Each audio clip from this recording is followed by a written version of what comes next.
In this video, I'll show you how to install the flood bracket number 3 onto your CHP fixture.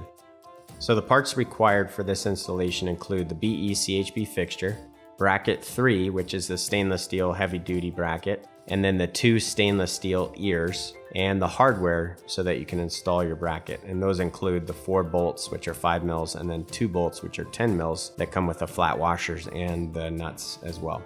The tools required for this installation include your H4 Allen key, your H8 Allen key, and the 17mm wrench.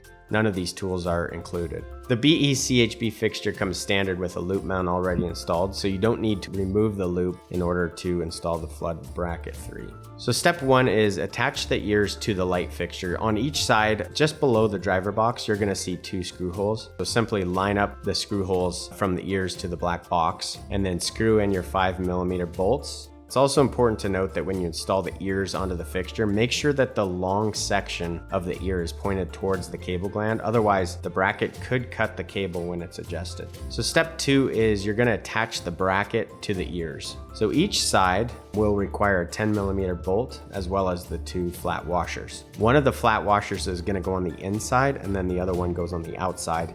And then use your H8 Allen key and your 17mm wrench to tighten the bracket to the ears, and then go ahead and repeat that process for both sides. And then finally, step 3, you can adjust your bracket. So you can adjust it to any desired degree. All you have to do is loosen the 10mm bolt using the H8 Allen key and the 17mm wrench, and then you can tighten to lock it back into place. And now you're ready to install your BE CHP floodlight.